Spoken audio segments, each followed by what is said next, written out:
Selamat sejahtera.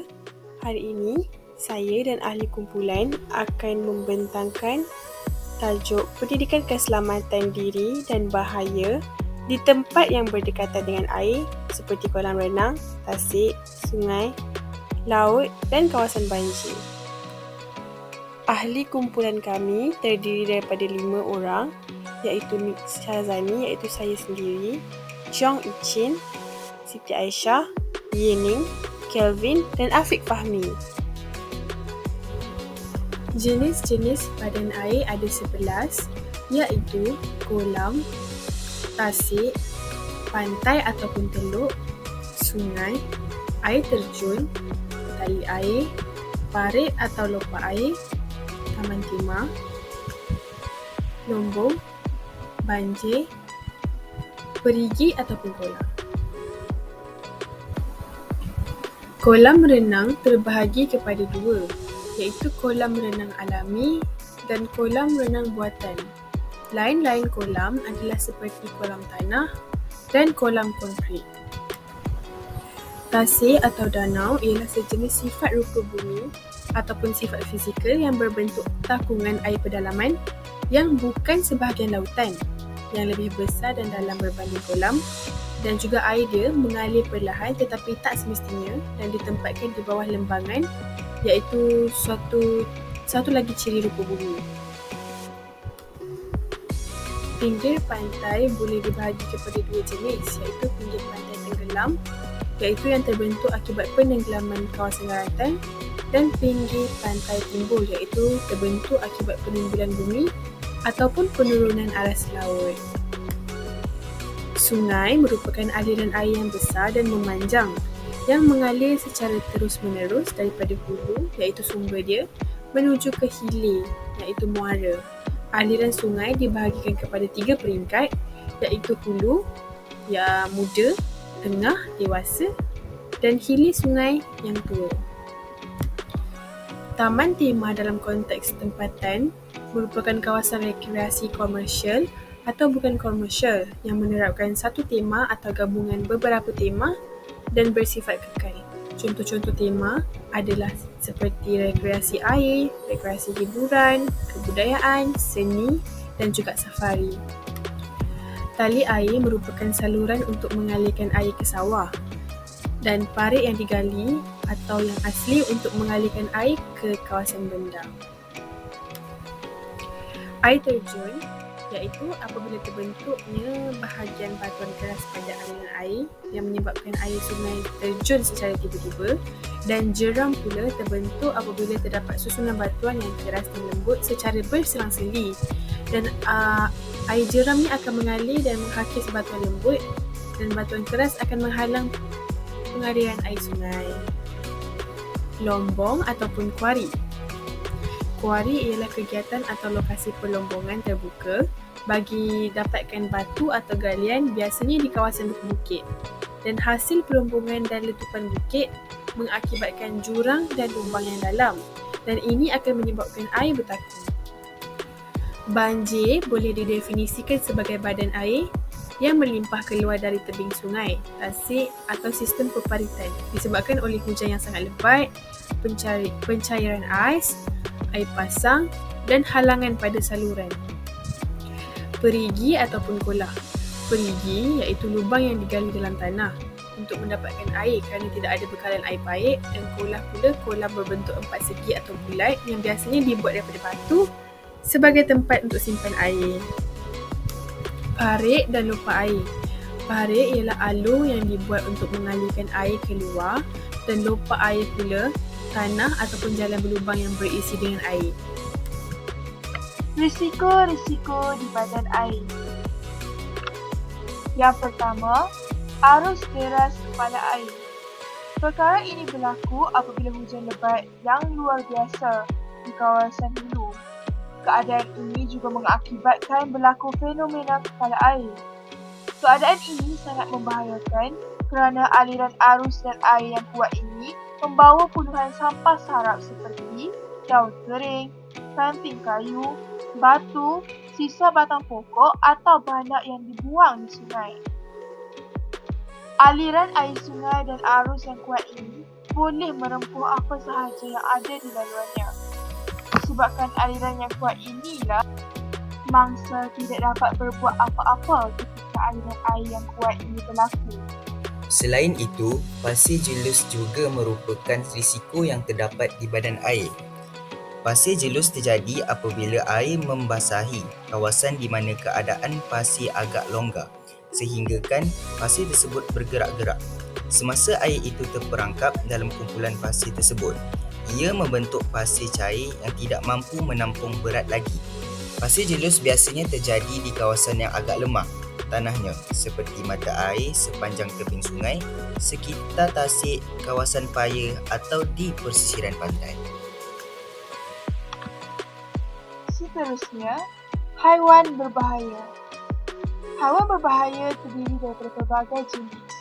Antaranya adalah seperti buaya, ubur-ubur, ular dan juga ikan. Contohnya, ubur-ubur merupakan haiwan yang mempunyai ribuan sel peminat yang boleh menyebabkan rasa sakit melampau jika terkena pada badan. Siput koi, kicang kerang terdapat duri tajam yang mengandungi racun toksik yang kuat, iaitu chronotoxin. Ini akan memberhentikan sel saraf daripada berhubung antara satu sama lain yang akan menyebabkan lumpuh satu badan dengan batas. Selain itu, jika di kawasan sungai, mungkin terdapat serangga yang berbahaya yang berbisa seperti kalajengking atau ikan. Selain itu, objek hanyut juga merupakan risiko di badan air. Objek hanyut yang dibawa mengalir oleh air semasa banjir adalah sangat berisiko kerana objek hanyut ini boleh memberikan kecederaan yang serius kepada mereka yang dihanyutkan air semasa banjir.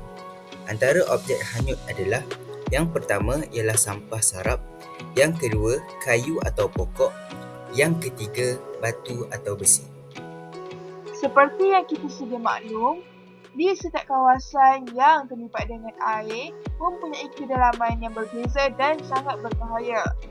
Setiap sungai, lombong, tasik, air terjun dan juga lautan mempunyai kedalaman air yang berbeza yang disebabkan oleh beberapa faktor seperti perubahan cuaca atau iklim, persekitaran dan juga manusia.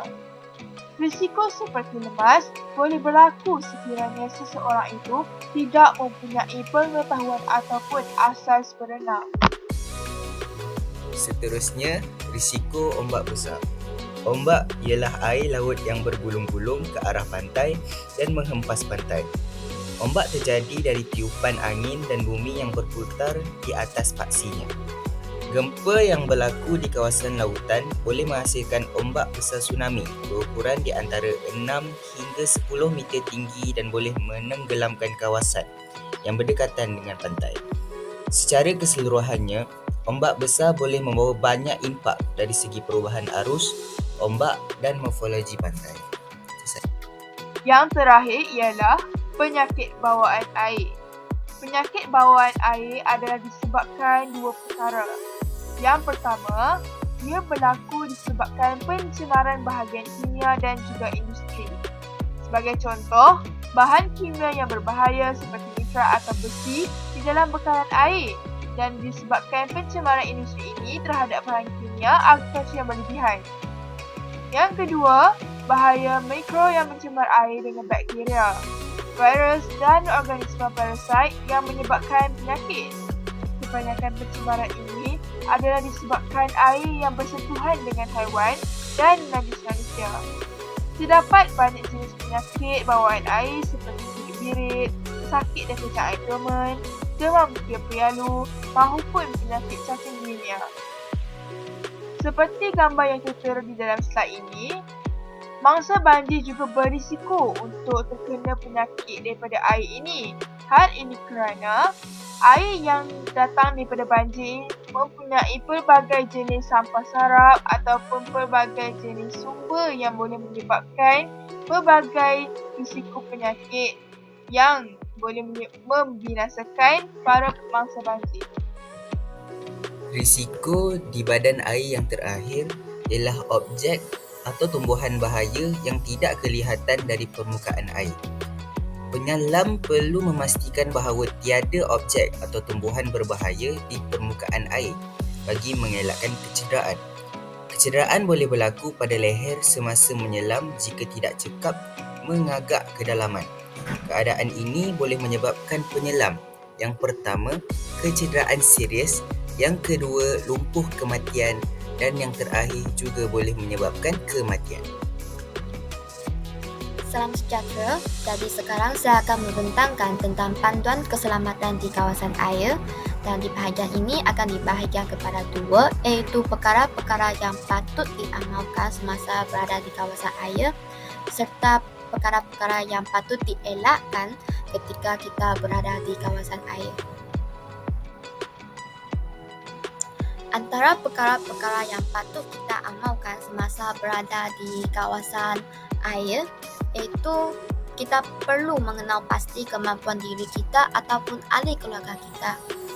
Sebab sebagai contoh, kalau diri sendiri ataupun ahli keluarga tak begitu mahir untuk berenang, jadi apabila kita main air tu, kita perlulah berada di tempat yang lebih cetek ataupun berada di tempat yang lebih berhampiran dengan referee supaya lebih selamat lah.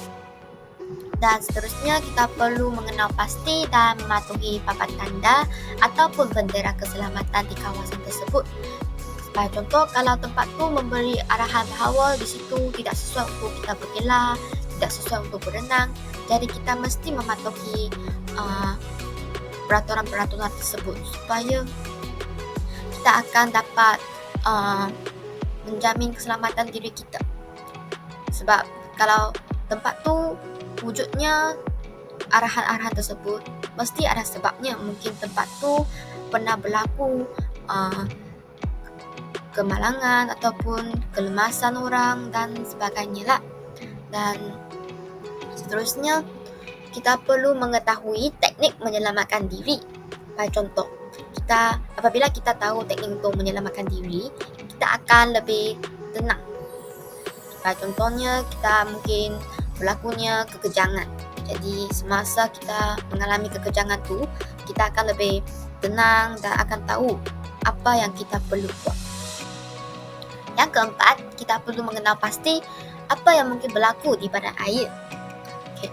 Bagi contoh, kalau kita main air, kita akan perlulah bersiap sedialah. Mungkin akan hujan tiba-tiba ataupun panas air akan meningkat atau sebagaimanapun, kita perlu bersiap sedia. Ataupun di kawasan air terjun yang batu tu mungkin akan tajam sikit, jadi kita perlulah berhati-hatilah. Yang kelima, taklimat keselamatan.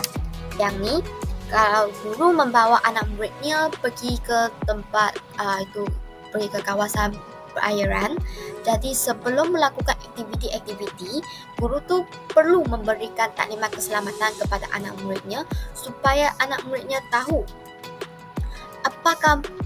apa perkara yang perlu mereka tahu apabila berada di air, di dalam air. Sebagai contoh, mereka perlu memakai life jacket, pelampung, dan apabila berlakunya kecemasan ataupun sebagainya, mereka perlu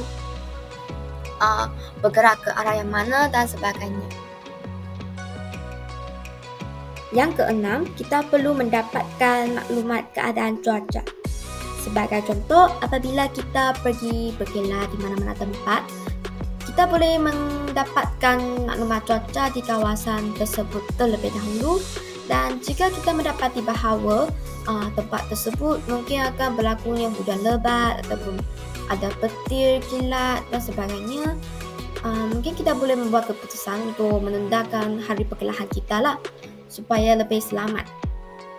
Yang seterusnya, kita haruslah bergerak ke tempat yang lebih selamat sekiranya berlaku kekejangan.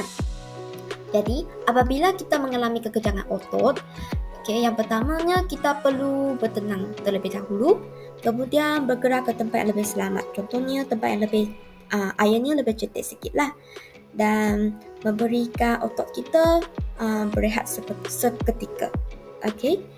Dan Yang ke-8, kita perlulah sentiasa berteman ataupun maklumkan pergerakan kita kepada teman. Jadi teman kita akan sentiasa mengawasi pergerakan kita. Okey, kalau tiba-tiba mungkin kita lemas ataupun mengalami kekejangan, mereka akan bertindak dengan lebih segera untuk menyelamatkan kita. Yang terakhir, sentiasa menggunakan pelampung ataupun jaket keselamatan mengikut kesesuaian. Yang ni kalau bagi yang tidak begitu mahir untuk berenang, lebih baik untuk kita menggunakan pelampung atau jaket keselamatan lah, supaya kita lebih selamat semasa main air di mana-mana tempat. Baik, bahagian yang seterusnya ialah perkara-perkara yang patut kita elakkan ketika berada di kawasan air. Yang pertama, jangan melanggar peraturan atau papan tanda ataupun bendera keselamatan di kawasan tersebut.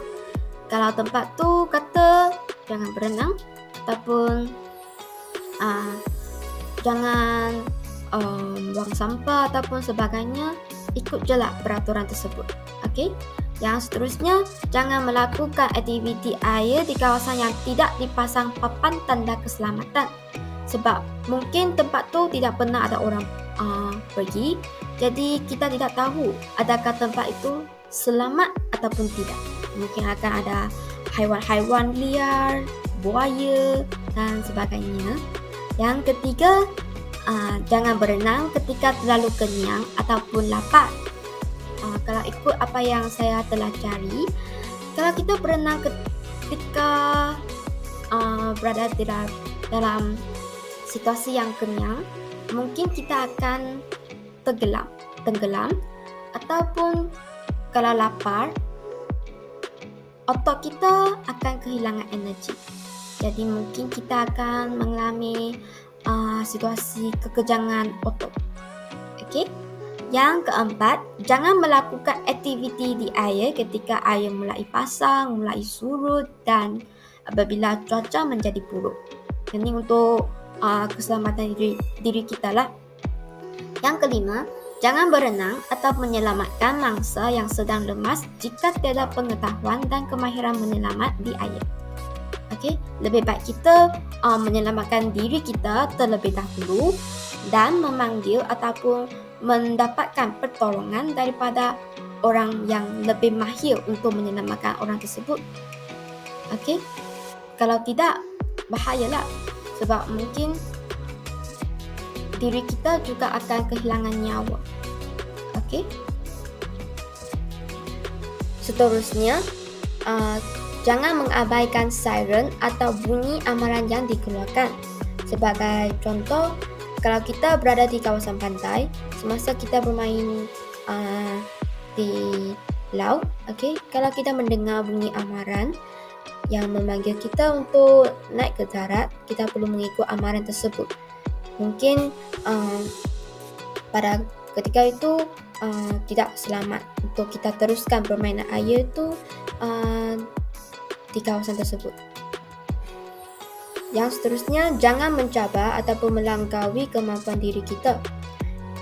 Kalau kita berasa letih, kita perlu merehatkan diri kita supaya kita dapat mengelakkan perkara yang tidak diinginkan lah. Kalau kita mengabaikan keletihan kita dan terus berenang, kemungkinannya otot kita kehilangan energi, dan kalau kita lemas, kita tidak mempunyai energi lagi untuk menyelamatkan diri kita dan sebagainya lah. Okay. Dan seterusnya, jangan menggunakan peralatan keselamatan di air yang telah usang ataupun rosak, sebab peralatan tersebut tidak lagi berfungsi untuk menyelamatkan diri kita ataupun menjamin keselamatan diri kita. Yang terakhir, jangan mandi di badan air yang terdapat pemotoran air, sebab kawasan ataupun air di kawasan tersebut akan ada kuman ataupun mikroorganisma. Jadi kalau kebetulan mungkin barang kita ada luka, jadi ia amat membahayakan kita. Salam sejahtera semua, sekarang saya akan menerangkan papan tanda keselamatan. Terdapat 4 jenis papan tanda keselamatan iaitu tanda-tanda simbol maklumat, tanda-tanda amaran, tanda-tanda larangan, dan bendera amaran di pantai. Terdapat 6 tanda-tanda simbol maklumat iaitu tanda-tanda aktiviti berkayak, aktiviti bersampan, kawasan dibenarkan melakukan aktiviti berenang, dan aktiviti berenang. Tanda-tanda ini adalah untuk memberitahu orang lain supaya mereka boleh menjalankan aktiviti ini di tempat tersebut. Ada juga 2 tanda-tanda simbol iaitu awasi kanak-kanak di air dan pakai jaket keselamatan adalah untuk memberitahu orang supaya mereka perlu berwaspada terhadap kanak-kanak dalam air dan memakai jaket keselamatan semasa mereka menjalankan aktiviti di air. Manakala tanda-tanda amaran pula mempunyai 7, iaitu hati-hati batu di dasar, kawasan air cetak, paras air dalam untuk memberitahu orang bahawa tempat tersebut adalah dalam dan tidak melibatkan diri dalam tempat tersebut, dan awas batu licin, awas binatang berbisa, awas batu jatuh, dan awas arus deras supaya orang tersebut tidak akan berenang dalam tempat tersebut dan melibatkan diri dalam berbahaya. Dan tujuan tanda-tanda amaran ini adalah untuk memberi amaran mengenai bahan, lokasi atau objek yang berbahaya kepada orang. Seterusnya ialah tanda-tanda larangan. Tanda-tanda ini bertujuan untuk melarang seseorang supaya tidak menjalankan aktiviti dalam tempat air. Sebagai contoh, dilarang snorkeling, dilarang tolak-menolak, dilarang terjun. Hal ini dikatakan demikian kerana mungkin tempat tersebut mempunyai batu-batuan yang akan mencederakan seseorang. Dilarang memancing, dilarang berkhemah, dilarang masuk dan dilarang berenang. Sebagai contoh, tempat tersebut mempunyai arus deras. Oleh itu, tanda-tanda larangan ini adalah untuk memberitahu seseorang bahawa tidak berenang dalam tempat tersebut. Bendera amaran di pantai.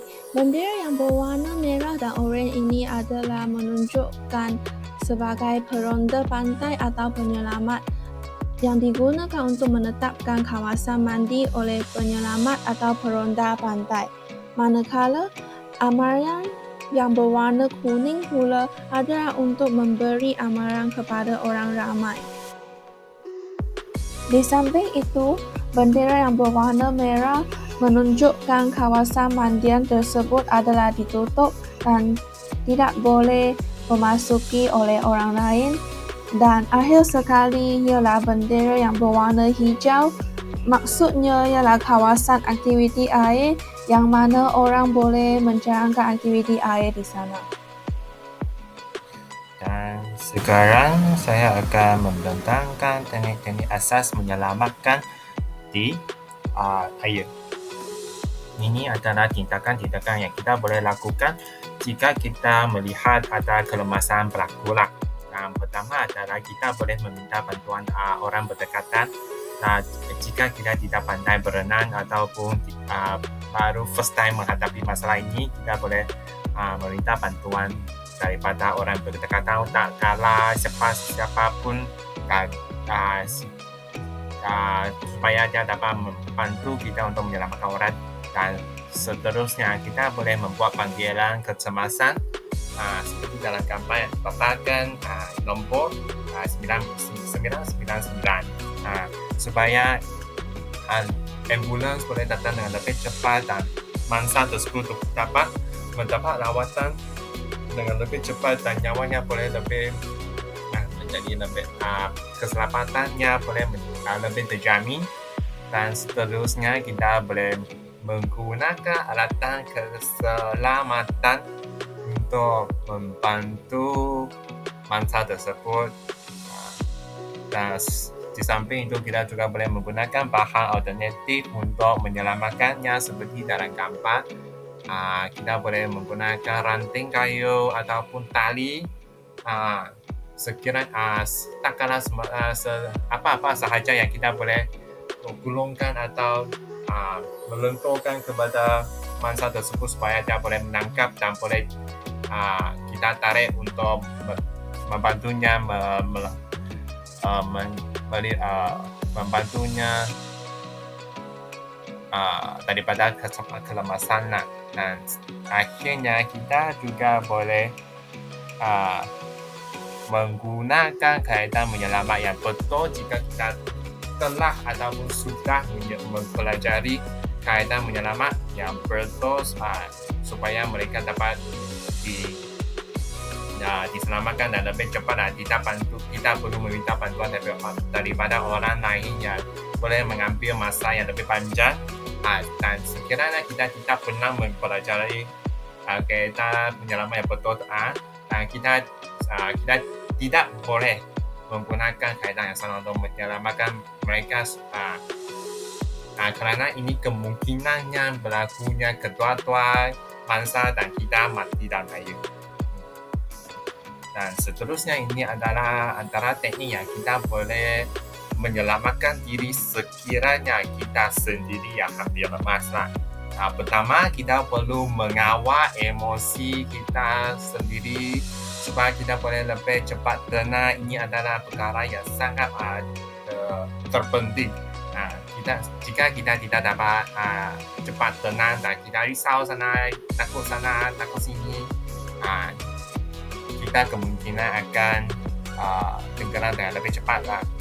Dan seterusnya kita haruslah dongkak kepala dan cuba apungkan diri kita dan atas permukaan air. Ini boleh membantu kita seperti dalam gambar yang dipaparkan. Kita dapat menyelamatkan diri sendiri lah. Dan seterusnya kita haruslah memohon bantuan seperti yang slide selepas sebelum ini yang telah mendapat bantuan daripada orang lain. Kita boleh menggunakan kaedah jerit ataupun lampai tangan. Sekiranya kita masih boleh menyuarakan, kita lebih baik menggunakan jerit lah. Kerana jeritan suara kamu akan lebih kuatkan. So kita mungkin akan kemungkinan lebih banyak orang boleh datang menyelamatkan kita sendiri. Dan lampai tangan mungkin pelakuan tersebut tidak begitu fungsi dan tidak banyak orang dapat melihat apa perkara yang sedang berlaku ke belakangmu. Dan seterusnya kita haruslah tunggu bantuan daripada penyelamat. Semua orang takutlah dalam setiap kawasan yang ada air secara mendalam, pasti ada penyelamat di situ untuk menjaga keselamatan semua orang punya. So kita haruslah perkara yang lebih dan terpenting lagi, kita haruslah menenangkan diri kita sendiri dan tunggu bantuan mereka. Dan ini adalah antara kaedah kita boleh menyelamatkan menggunakan alatan persekitaran secara appungan lah. Ini seperti yang dalam dalam isi-isi bawah di situ ada tong plastik, botol air plastik, kotak air ataupun kotak polisterin. Bunyi plastik juga boleh digunakan. Keempat ini adalah bahan yang lebih sempurna lah jika kita dapat lihat ataupun cari untuk menyelamatkan diri sendiri daripada kelemasan. Kerana kita dapat lakukan, kita telah mempelajari sains dan sains telah memberitahu kita plastik dapat apungkan di atas muka air. Dan sekiranya kita tidak dapat mencari keempat bahan ini dahulu, maka kita juga boleh mencari keempat belakang, mencari 5 hingga 8 alatan itulah, seperti buah kelapa. Kalau kita lemas dalam pulau di tepi pantai, kita boleh melihat, cuba mencari buah kelapa ataupun pesen semasa kita pergi berkhemah di tepi pantai, kita mungkin akan membawa pesen ataupun plastik sampah dan baudi tersebut. Dan akhir sekali ini adalah antara kaitan menyelamatkan kita sendiri dan menggunakan alat persekitaran secara jangkauan. Seperti yang di bawah, ketika ini kita boleh menggunakan ranting kayu, batang kayu ataupun pelepah pokok. Kita boleh melenturkan ketika ini kepada mangsa tersebut supaya mereka boleh menangkap dan kita boleh menarik mereka daripada air. Ya. Tamatlah sudah pembentangan daripada guguran kami. Kami memohon maaf sekiranya terdapat kekurangan dan juga tersalah kata sepanjang pembentangan ini dijalankan. Sekian, terima kasih.